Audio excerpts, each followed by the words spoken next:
Start clean with Clorox, because Clorox delivers a powerful clean every time. Because messes happen. Because I need the charcoal mask. Great, because why would I put that on my face when I could drop it in my sink? This is what I get for multitasking. Ugh, why is charcoal so sticky? Hello? Hey, Janice. I am so sorry. I thought I was on mute. No, we don't need to reschedule. I'll just stay off camera. Ooh, yeah, that happens. So start clean with Clorox. Use Clorox products as directed. Meet the next generation of podcast stars with SiriusXM's Listen Next program, presented by State Farm. As part of their mission to help voices be heard, State Farm teamed up with SiriusXM to uplift diverse and emerging creators. Tune in to Stars and Stars with Issa, as host Issa Nakazawa dives into birth charts of her celeb guests. This is just the start of a new wave of podcasting. Visit statefarm.com to find out how we can help prepare for your future. Like a good neighbor, State Farm is there. Pharoahe, Monch, thank you so much for joining me. Oh, man, my pleasure, man. I want to talk about PTSD, post-traumatic stress disorder, which you released 2014. But first, can you just tell me about what was your mindset when you were writing the album, and where were you at not in your professional career, but also in your personal life? Well, I was freshly independent, coming off of the War album, which was a joint venture that I did with Duck Down, 50-50, project in terms of we were partly independent and they're independent. So we kind of wanted to learn from them, the independent game. So we released a project with them called War, We Are Renegades. And it did really well. It did just as well as the previous release that we had did. So coming off of that, we knew that because I take, time writing and creating, we needed to kind of speed up the time frame in which I would do a new release. So we just thought about doing a EP. And so I started recording, and it was like, what better thing to follow up War with than PTSD? Right. And the incredible thing about going into the thought process was, I knew that PTSD was in the news for the military and all of those things, but I was reading about post-traumatic slave disorder and disorders just in terms of traumatic experiences that people were telling me about and were getting diagnosed with, as well as I thought it would be perfect to make this a real personal album.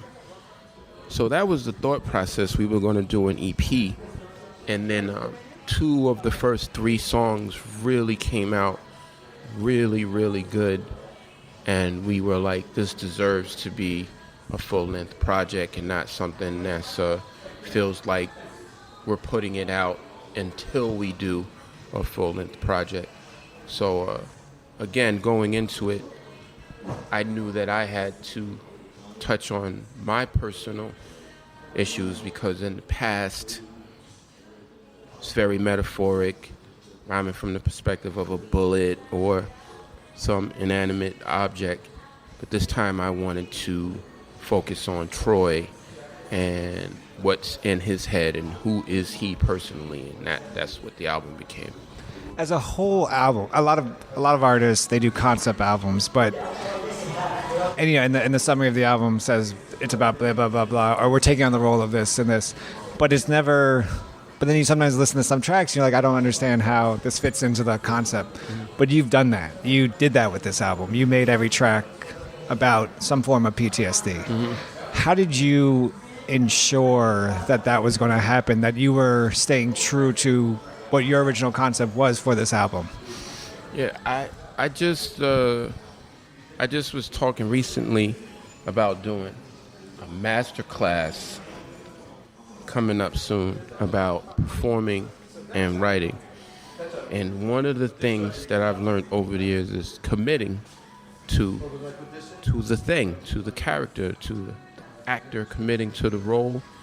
And when I said I'm going to title this Post-Traumatic Stress Disorder, I said to myself, if you're going to do that, you need to commit to what this is, and not just use it as some term that's in the media right now with, cool letters and a cool acronym, and then go off on a tangent somewhere. You need to commit to personal pain. You need to stay on topic, and you need to stay in the framework of what this is. And if you stay true to that commitment, you might come out with a decent piece of work. Mm-hmm. And one of the things, like a writer, director, I was like, a lot of what I was talking about with the personal issues wasn't happening in that time frame. I had to go back a couple of years to pull from that and commit to feeling that way again, which was difficult because during the record, I wasn't depressed at all. Oh, okay. But I had to pull those feelings out again and delve into what that feels like and remember what that feels like. Were you worried that by pulling those feelings, were you worried that you might go back to feeling? Yeah, I was, because that's the part of the stress, anxiety mixed in with the depression is once you're working your way out of that darkness, you are always worried about going back in. It's the same thing with a drug addiction or, I've been sober for 2 years, but now I got to do this bar tour or whatever. Right. And you're like, Jesus Christ, I got to fucking do a bar, tour, and it's going to be nothing but what I've been striving to walk away from. In saying that, it was still therapeutic in the sense that verbalizing and even writing about things that you've internalized is super therapeutic. Right.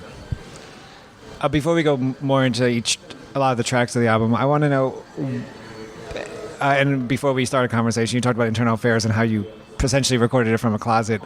For this album, PTSD, where did you record it? Where were you when you were recording, and who was in the studio with you most of the time? It was all over the place. It was Marco Polo's closet. It was Lee Stone's closet. It was big, elaborate studios where strings and stuff were added to songs. So it was kind of all over the place, when I think about some of the recordings, In the track, the entire album is great, but in the track Losing My Mind, you spit, my family's customs were not accustomed to dealing with mental health. It was more or less an issue for white families with wealth. What was this for you a commentary on, and how do you think this commentary has changed the conversation? I think with the mental health in general, over the last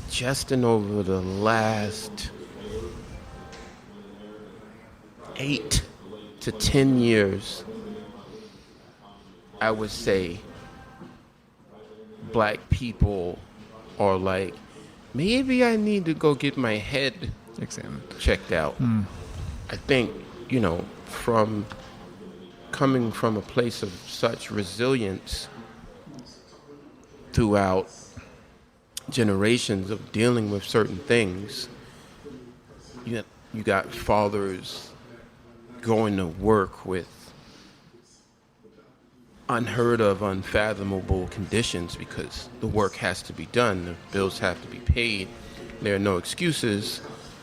You rarely see families adhering to their health as much in that regard. Not alone being like, I think I got something going on in my head. It's just wasn't over the years a problem that was readily recognized, in my opinion. So when you spoke about depression, I think people looked at it something that this isn't even an issue that we deal with, you know. So even when I was dealing with it, and mine was a health thing. It was because of a different cocktail of medications I was taking at the time that had spiraled me down. And, you know, I started feeling a certain way, not being able to cope and analyze just certain issues that I would be like, I normally would be able to figure this out. I'm having trouble, you know, figuring these things out. When I finally went to people and was like, yo, man, I'm in a dark place and I feel really depressed, to the point where I'm struggling, not even day to day, but like almost hour to hour. You know, some of the advice was smoke a joint. You know, like, get no, drink, I'm yeah. still like, oh, this is serious, you know. So, and I wouldn't say everybody said that. You know, most people was like, you need to get some help then, you know. But it was weird confronting people about that. Let's see. But even for like 15 years ago. Even for a place like New York City, I mean, because you know, you like, if you walk down New York City and you hear everyone's like, oh yeah, I saw my therapist today, you know, like very loud, and it's very much, you know, it's almost like cool now. Right. I have tons of black friends that are like, after we eat this pizza, I gotta go check out my therapist. Right. And even like Voice to 5'9" doing Layers, that's and admitting perfectly in an interview about how Eminem gave him a number of his therapists, and now he's seeing a therapist. So it's like, it seems like it's less of something less you be less ashamed of it now. But I imagine in 2014 that was not the case. Well, talking about it wasn't, you know, I've heard other artists talk about mental issues, and suicide as well, but to the point that I was like, this is a lot. But like I said, I'm reaching back. I was probably reaching back into like 95. Oh wow. Pulling those stories of when I was super asthmatic. The story stems from a stint I had in the hospital, where I was in the hospital for 2 weeks, intravenous steroid medication for the asthma.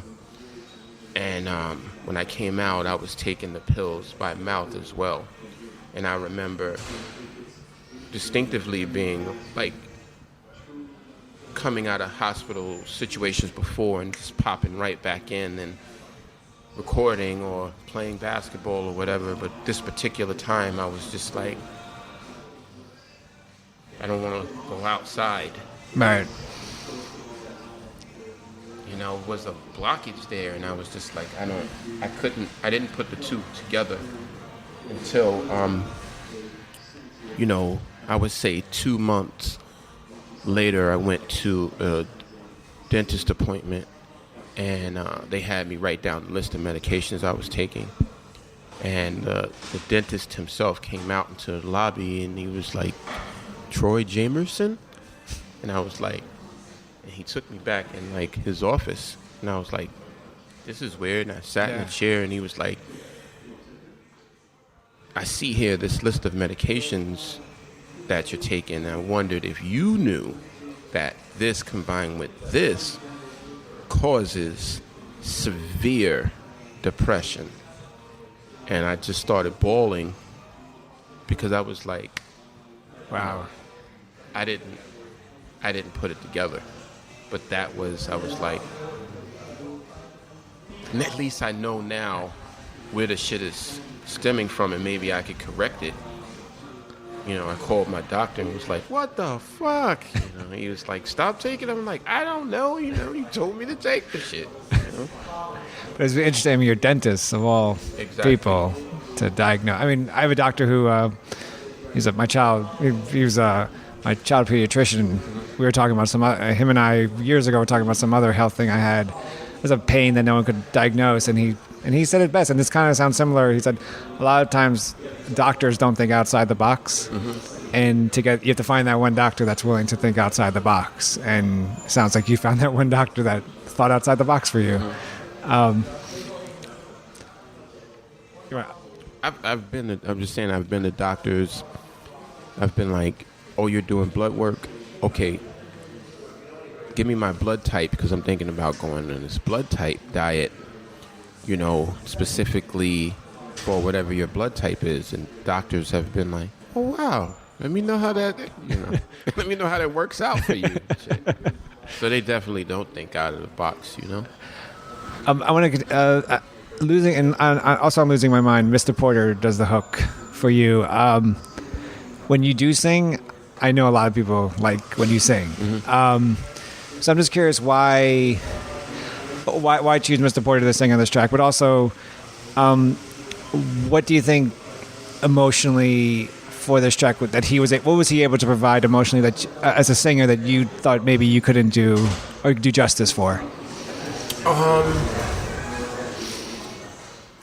I just thought that chorus should be well sung, and some of the notes that needed to be executed on it would bring the point home and the sadness home.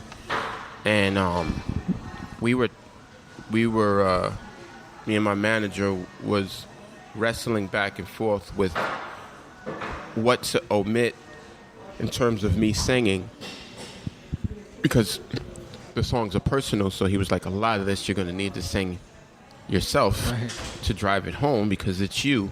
So you don't want to go out and get some name. It kind of takes away the whatever. So we were wrestling back and forth with that. But Mr. Porter is such a good singer. I just wanted it sung really well, and he's a better singer than I am, in my opinion. Another layer of and you've spoken about this now, but another layer of PTSD is talking about the black experience in America. What did you want the America as a whole to take away from this album? What did you want white America to take away from this album? And how is it different? What did you want black America to take away from this album? Or were they the same? I mean, it's the same takeaway. Yeah. It is a difference in terms of those things and how they're perceived, which I tried to touch on in that specific line, and how mental health is perceived, as well as the I just wrote a piece. I haven't put it out yet. Ever since I can remember, my mom has been like, okay, when you're going out or you're driving, if you get approached by the police, this is the protocol. This is the creed of what should happen in that scenario. To this day, I'll speak to my mom, and she's like, if you're going out, still to this day, and I'm just like,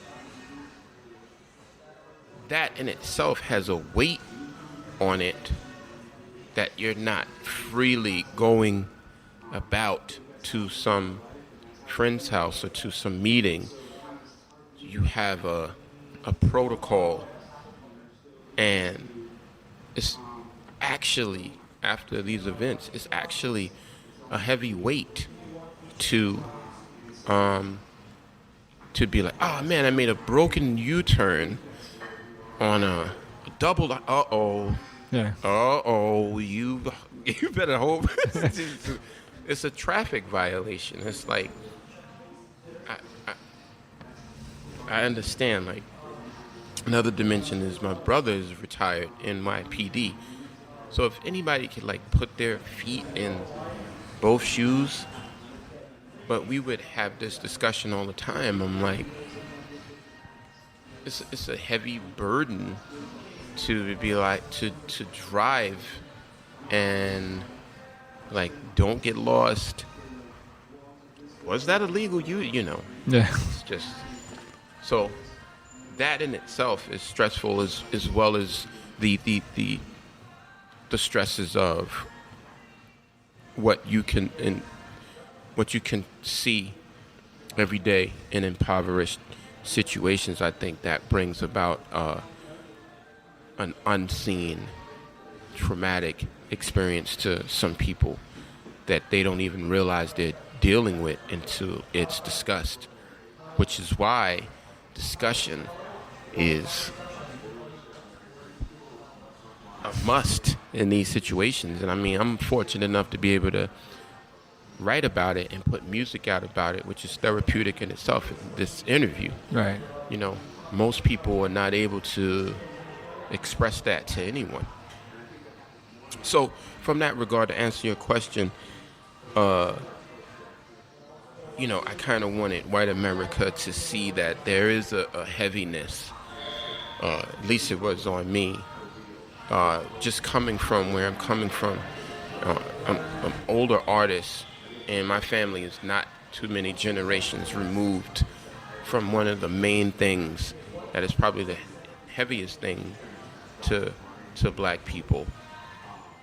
And to black people, I wanted it to feel like it's okay to express what's going on in your head. As you talked about, post-traumatic stress disorder is extremely personal, and the first 6 tracks seem to have a piece of you in each of them. But on track 7, Recollection Facility Part 2, it's the first time you hear the recollection voice, I guess I'll call it, say your name, Troy.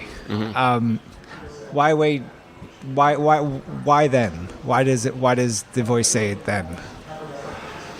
Well, the first couple of tracks, I wanted to have a slow tempo because and I kind of wanted it to drag, which is the antithesis of what hip hop arrangement is usually. Usually cats come out of the gate gunning. Yeah. This is why you should listen to me. I'm the fucking greatest. Yeah.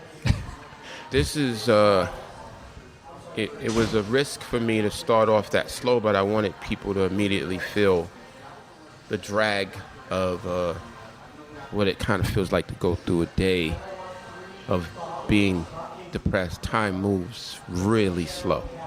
Right. And so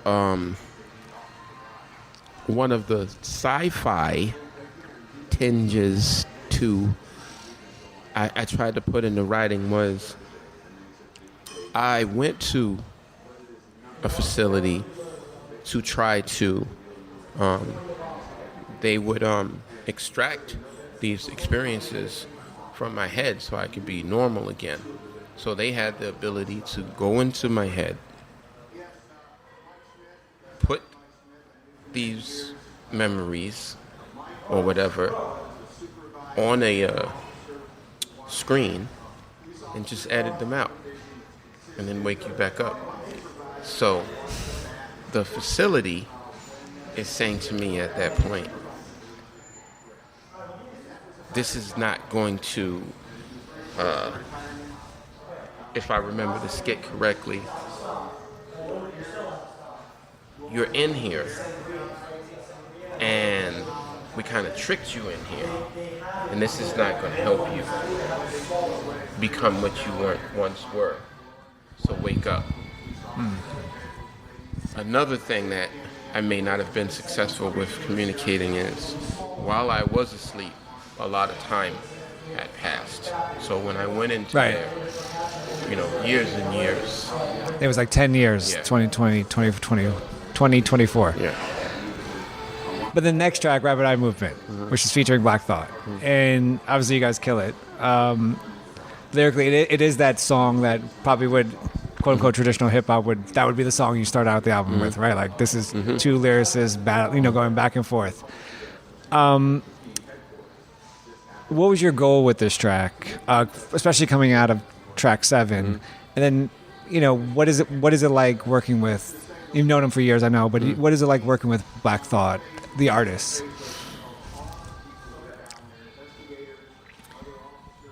So not only in that piece right there, are you asking someone to kill it, but you're asking someone to morph into the vibe. And I know my vibe can be nerdy and weird, so I'm calling him like, I need you to kill it, but we're in a dream and I want to pass it to you. So in this dream sequence, I'm trying to battle for good and I'm losing, so you gotta kind of cut me off and help me out with the situation, because in the real world, he's like, yeah, I understand all of that. Not too many artists would even like. But that's like years of friendship, right? Yeah. Like knowing you. Well, not necessarily friendship, but years of understanding the scope of the boundaries of where you could take writing, and being like, he was like, that's not really that deep at all. I got this, and he's like,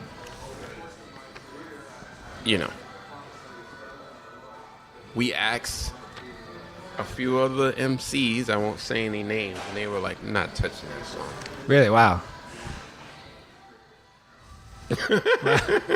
I mean, other MCs to be on the track with you guys, or was it always gonna be a 1-2? No, I was like, I need one. Okay, so it'd be a person to do this.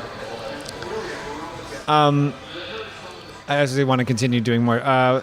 When you use metaphors to create a picture, tell a story, such as you did on the track "The Jungle," well, one, where does an idea like I can't even speak? Where does an idea like that stem from? But two, are the metaphors for you more to test the boundaries of your artistic skills, or do you feel that metaphors are also the best way for you to convey the story?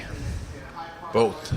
With Jungle is really old.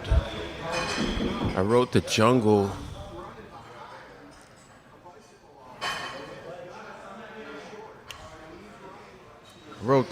probably like 2005, 2006. The bulk of it. It morphed into something else. Most of the stuff like that, I write ridiculous ideas down and then go over them and try to make them make sense. Try to build upon them. So, there's stuff on there that I wrote that day. There's stuff on there that could span almost like 10 years old. I pride myself on being able to gel them so they're seamless in terms of how they fit into a project. With The Jungle, I had started that concept a while back, but it was to almost be offensive and endearing at the same time, because some of the things that I'm saying are used in very offensive ways. Right. And then some of it is like, wait a minute, is he being endearing, or is he upset about the situation? And I kind of wanted to leave it somewhere in the middle for you to kind of figure that out depending on your perspective. So that's the type of writing that I wanted. I think we were trying to shoot a visual for it, and the visual was just as offensive as the song. And that's where I wanted to bring it home, and see how people would. I really wanted. The beautiful thing about indie work is we still could, you know what I mean? It doesn't even matter. It wouldn't be to sell or restart. It would just be an art piece. Right. If it brings people back to PTSD, then that's fine. And I still might do it because the idea was incredible We tried it. I didn't like how it turned out. So because it's all about the art. If the art doesn't, the video needed to be better than the song, in my opinion. Which is not. The song is very graphic, so it's difficult to do that sometimes. But that was the gist. The gist was to have people be like, yeah, this is what the fuck are you saying? You know? But within that, I think it's a really good story. Yeah. And I think it takes you into a place where, in a weird way, we all could like relate to what you're talking. I mean, the atmosphere, the scene you're providing. Right. I think was great. Another song that I think it is my favorite song on the album, "Broken Again," because I like the slow pace, but I also like, of course, 7ccs, and I'm not gonna try to do justice to it. I don't have a good question on it. I just was curious if you could just kind of take us into the creative process there. Where were you when you wrote it? What was your mindset for that track, especially? Maybe how long did it take to write?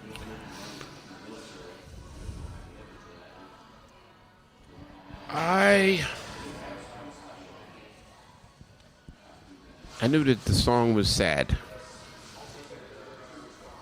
And I had written a song about breakup.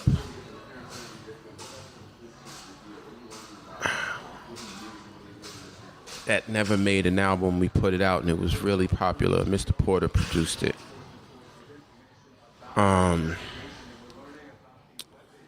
And I was like, man, if you're going to tackle this subject, it's really going to be hard because it's saying this shit. Usually people write one bad breakup. So Broken Again, obviously, it's like, fuck, when am I going to have a successful situation? But I thought it would be a challenge to liken the girl in the story to a drug, being addicted to the girl and addicted to the drug, and trying to leave it in a way where, again, you're like, I had people like, man, I didn't know you were on heroin, Pharoahe. I'm like, no, I'm not on heroin. So, again, I took my time. It came pretty quickly, but I took my time with certain lines and being meticulous, like the 7cc line. It was originally, I was researching the amount of cc's that heroin users use, and it was some off number. And I was just like, why don't you just make it 7? Right. Oh. Instead of 22.2 cc. I want heroin addicts to be like, wow, he really knows. So I was like, just make it 7cc, 7c, 7. It flows better. No one depending on who you are, the amount you need doesn't even matter. I was like, you're getting too technical. Just make the line sound flow better. And you get the double entendre of 7cc's and 7c's. So little shit like that took a month. Like I had it written one way, and I was somewhere on an exercise bike and was like, you should say, So I would go back in and make that edit. Is that a moment where you stop exercising and you run and find a pen? Well, now I'm just doing it. And I actually called my manager and was like, listen. And I kicked it this way and I kicked it that way. He was like, fuck, it doesn't, nobody fucking cares about the exact amount of, So I just changed it to 7. When you've known and worked with Talib Kweli for quite a while, and he's featured on the track Dream. What is it about Kweli as an MC that wants you to continue to collaborate with him?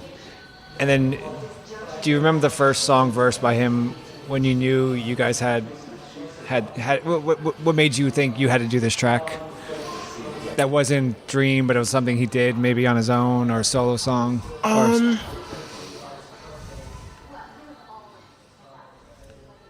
For me,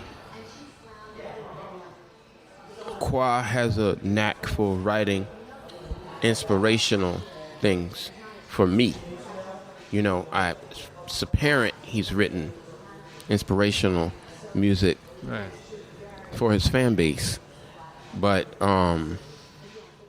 he has a knack for saying something that is honest, real, and in real actuality that people are dealing with or going through, that cuts through, in my opinion.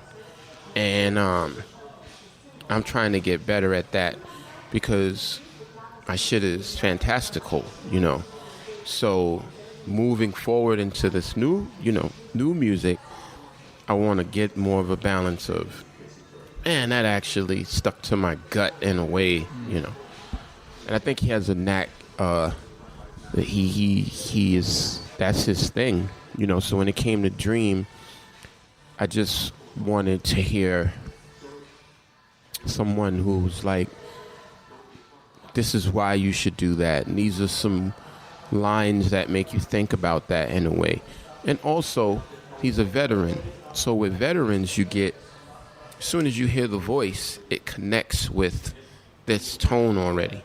So that's what experienced musicians and MCs bring to the table. It's like you get, a certain cat on a song. Before they're even saying what they're saying, their voice stands for, this is a lyricist right now that you're listening to. Was Kweli in? I know we've talked before, and you're very for good reason. You're very selective about who you work with, or when you have a concept art. And you even mentioned that it's hard to do what you want to do with an album because it takes time, it takes money, and you're an independent artist, and you need a tour. So that being said, do you with PTSD? Did each were all the artists in studio with you when the collaboration happened, or was it one of those? You know, you did a verse, email it back and forth. How important was that to the collaboration process? Oh, I mean, that's another thing when you're talking about this caliber of artists, you can entrust them with that. Yeah, obviously, Thought is doing Late Show and The Tonight Show and touring and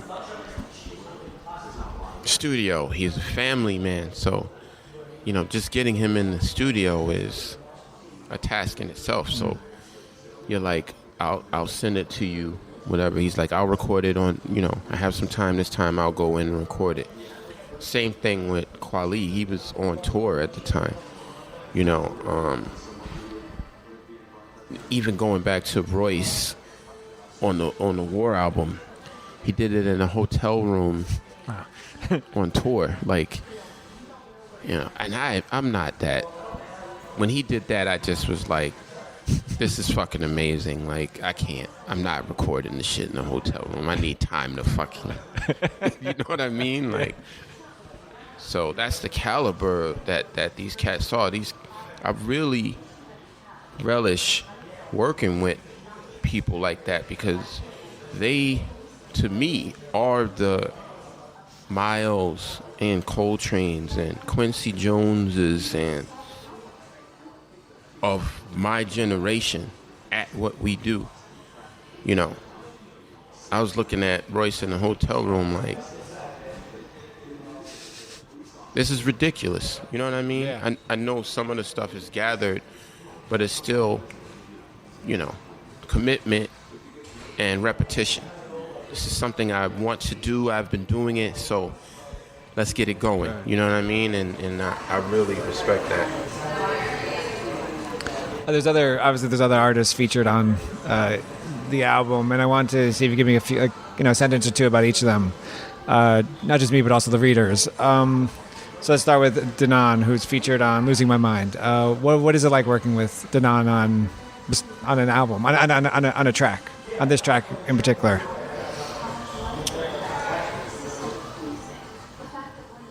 Again, that's like we're like family now, so we're in the studio and it's cool and it's jokes, but it's an honor because Danan is a musician. He's a vocalist. He's a rapper.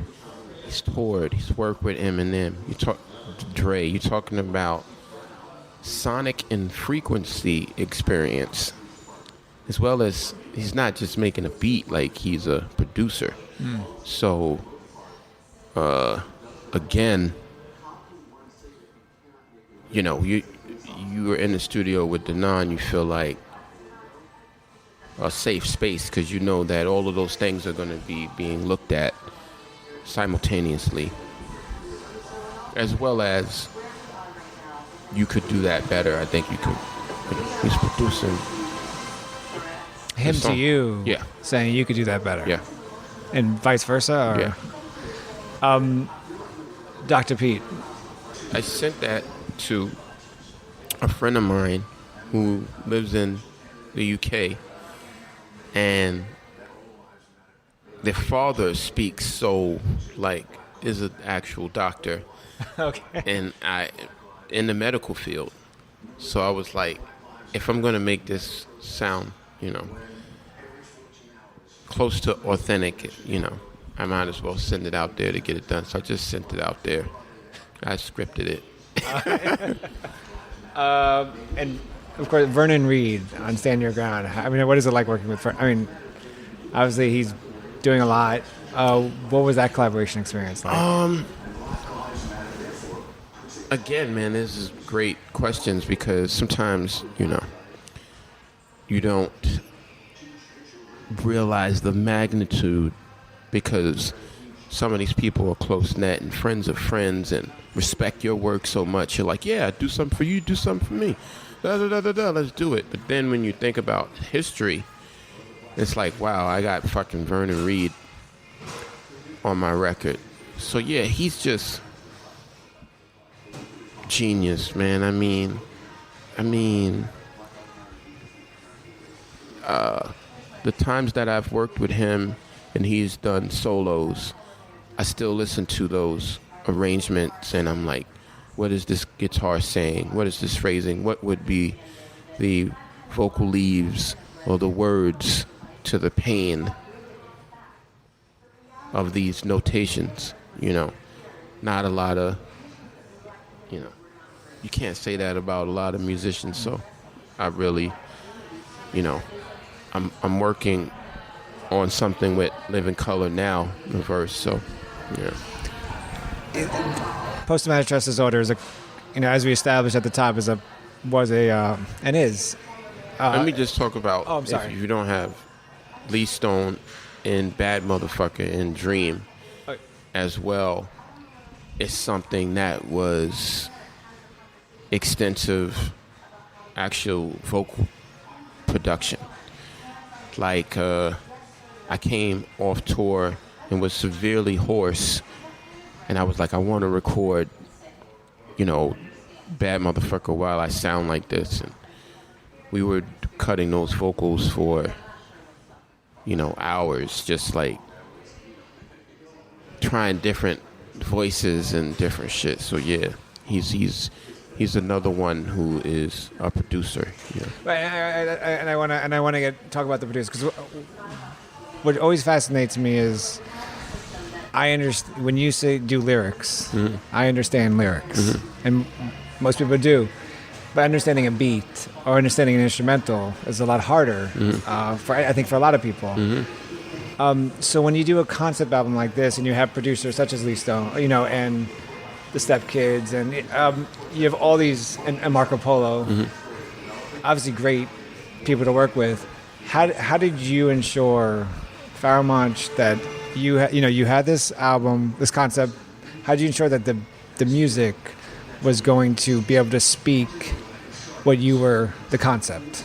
It takes time, when you look at why does Pharoahe Monch take 2 years to do a record. That's part of the process. Is you're weaning out the music from people. When I heard Rapid Eye Movement and Times Squared from Marco, I was like, oh man, he makes 100 beats a month.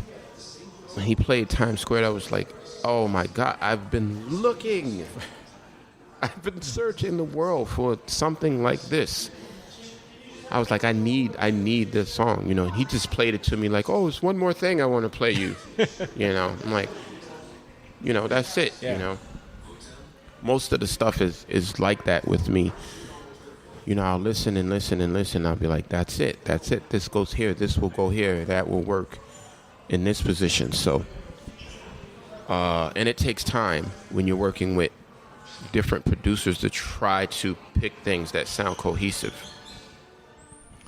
Do you view as a concept album, do you view the album as we would view a book? Like they're all chapters, and you can't... Because the question would be, what would be your favorite track on this album? But do you think you view this more as a book, and like you can't just take out one chapter from it and have a favorite, because it wouldn't make sense with the entire book? Right. I want you to be confused and conflicted. All my favorite albums, favorite bands, groups, hip-hop artists, Zeppelin, Sabbath, I'm always going back and forth like, what is my favorite song on this album? Now it's changed because this has changed. And it should be layered, and things that have a long shelf life should change with you. And having that in mind, I try to write that way.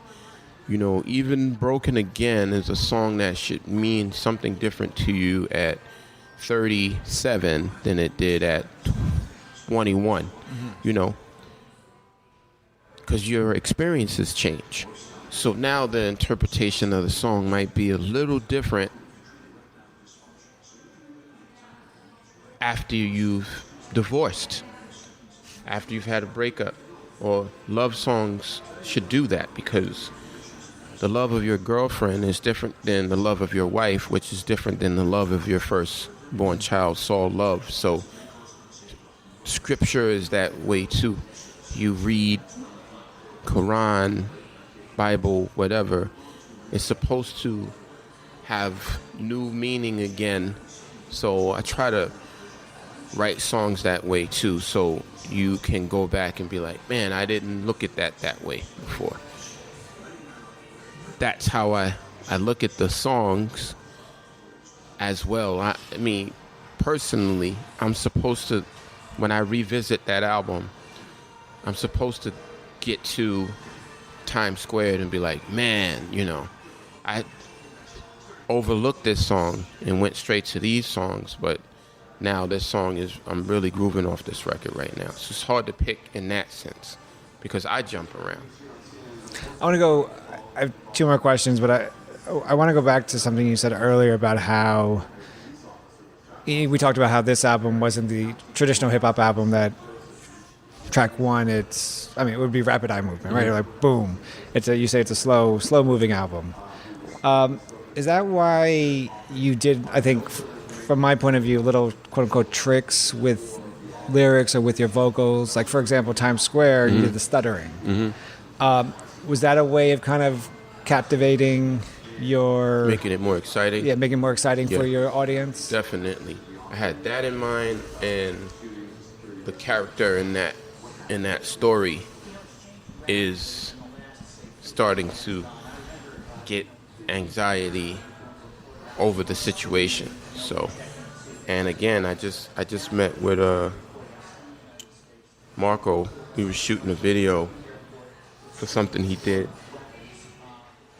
he was telling me, because I was recording it live and I started stuttering while, doing it. And he was telling me while I was doing it, he was like, all right, I think that's a little too much. Like it stutters, the stuttering goes on for like 8 to 10 bars almost. Maybe 8 bars. He said he was like, maybe the first couple of lines, but I'm not sure.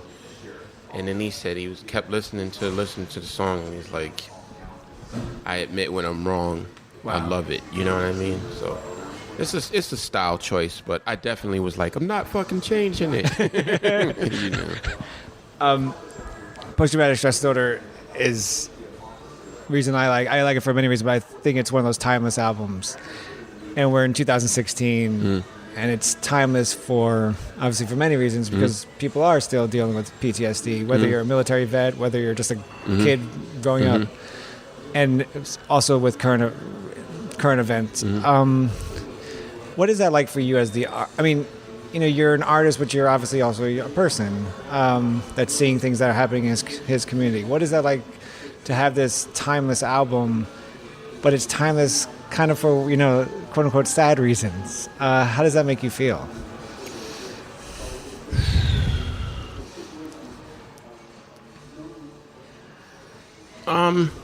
Like you would think, like, man, this is an artist who is speaking up about the times and being personable, like the 70s, and the artists who were talking about their experiences and even predicting experiences, like Marvin Gaye.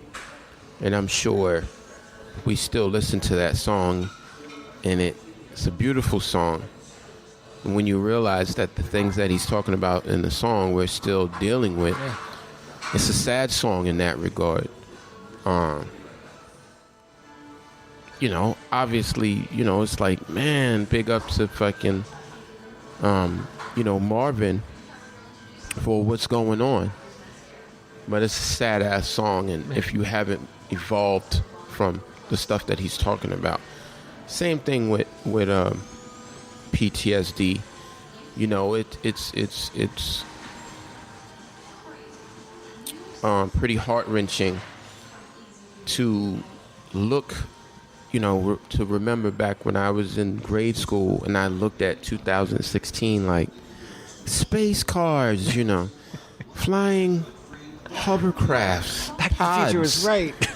and to think that we're still dealing with the things that we're dealing with, and we haven't evolved in so many ways, it's disheartening.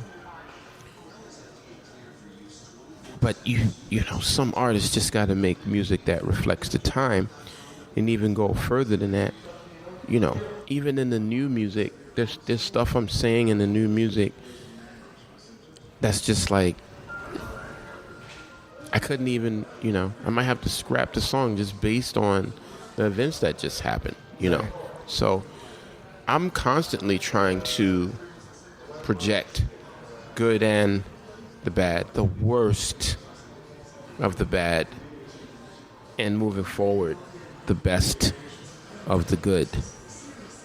So, it's difficult, but the world is not, it's not peaches and cream, It is what it is.